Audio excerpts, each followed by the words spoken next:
एक बार एक सम्राट का पुराना वजीर मर गया। वजीर बहुत ही बुद्धिमान था, लेकिन अचानक ही उसकी मौत हो गई थी। तो अब नए वजीर की खोजबीन शुरू कर दी गई। साम्राज्य बहुत बड़ा था, इसीलिए उसे संभालने के लिए एक बहुत ही बुद्धिमान और दूर की सोच रखने वाले वजीर का होना भी बहुत ही जरूरी था। पूरे राज्य में सबसे बुद्धिमान और समझदार व्यक्ति की खोज शुरू कर दी गई।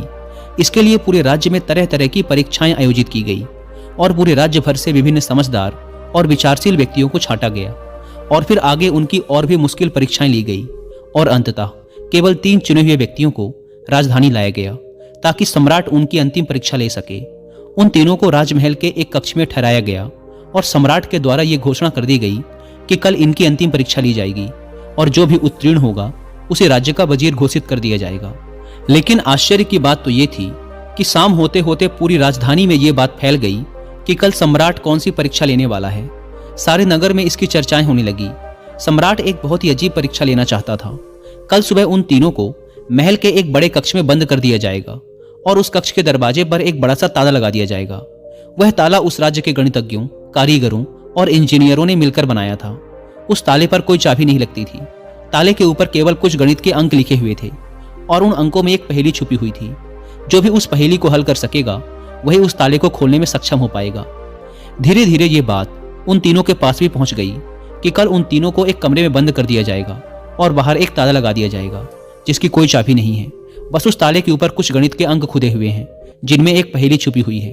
तीनों में से जो भी उन अंकों का प्रयोग करके उनके पीछे छुपी पहेली को हल कर लेगा और पहले दरवाजा खोलकर कमरे से बाहर आ जाएगा उसे ही वजीर बना दिया जाएगा। यह सुनते ही उन तीनों में से 2 तो बाजार की तरफ भागे और तालों से संबंधित गणित के विषय में जो भी किताबें मिल सकती थी वो सब ले आए और उनका अध्ययन करने लगे। लेकिन उनमें से जो तीसरा था वो सबसे अजीब था। वो ना तो कहीं गया, ना ही कोई किताब लाया और अंधेरा होते ही उड़कर सो गया। बाकी 2 ने सोचा कि शायद डर के मारे इसने परीक्षा में ना बैठने का निर्णय कर लिया है, या शायद इसे भरोसा नहीं है कि जो खबर उड़ी है वो सही है। लेकिन फिर भी उन्होंने कोई भी मौका छोड़ना ठीक न समझा, क्योंकि ये पूरी जिंदगी में सिर्फ एक बार मिलने वाला मौका था। वो रात भर किताबें पढ़ते रहे। तालों के विज्ञान से संबंधित जो भी साहित्य उन्हें मिला वो सब उन्होंने पढ़ डाला। सुबह हुई तो वो तीसरा व्यक्ति सोकर उठा और उन तीनों को सम्राट के समक्ष प्रस्तुत किया गया। वहां उन्हें पता चला कि जो अफवाह उड़ी थी वो सत्य थी। उन तीनों को एक बड़े से कक्ष के अंदर बंद कर दिया गया। उसके बाहर एक ताला लगा दिया गया जिसके ऊपर कुछ गणित के अंक खुदे हुए थे। सम्राट ने कहा, तुम तीनों में से जो भी इन अंकों में छुपी पहेली को हल कर लेगा वही दरवाजा खोल पाएगा, और जो दरवाजा खोलकर सबसे पहले मेरे पास आएगा मैं उसे अपना वजीर बना लूंगा। मैं तुम तीनों का बाहर इंतजार करता हूं। इतना कहकर सम्राट वहां से चला गया। वो 2 व्यक्ति जिन्होंने रात भर पढ़ाई की थी अपने वस्त्रों में कुछ किताबें छिपाकर ले आए थे। दरवाजा बंद होते ही उन्होंने वो किताबें बाहर निकाली और ताले पर लिखे नंबरों को एक कागज पर लिखकर उनके हल खोजने शुरू कर दिए।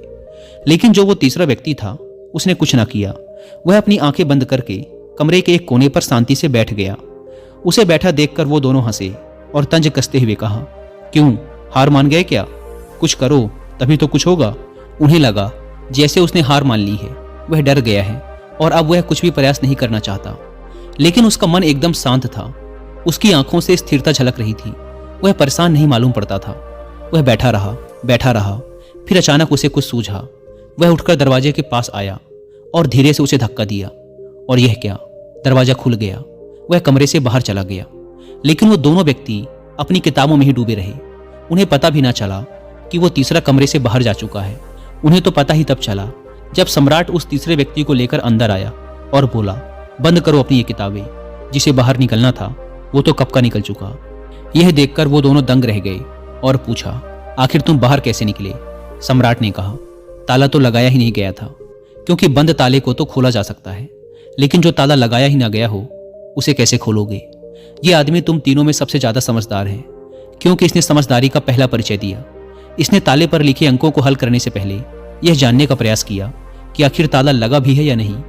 वही आदमी असल में सबसे ज्यादा समझदार है जो किसी भी समस्या को हल करने से पहले यह देख ले कि जिसे वो हल करने जा रहा है वो असल में समस्या है भी या नहीं। तो यह आदमी हमारे राज्य का सबसे समझदार व्यक्ति है। हम इसे अपना वजीर नियुक्त करते हैं। तो दोस्तों, इस कहानी से सीखने वाली बात यही है कि जब भी हमें लगे कि हमारे सामने कोई बड़ी समस्या है तो जल्दबाजी में घबराकर उस समस्या का समाधान खोजने की बजाय हमें ठंडे दिमाग से ये सोचना चाहिए कि जिसे मैं समस्या समझ रहा हूँ वो असल में समस्या है भी या नहीं, यह असल समस्या कुछ और ही है जो अभी मुझे दिखाई नहीं दे रही।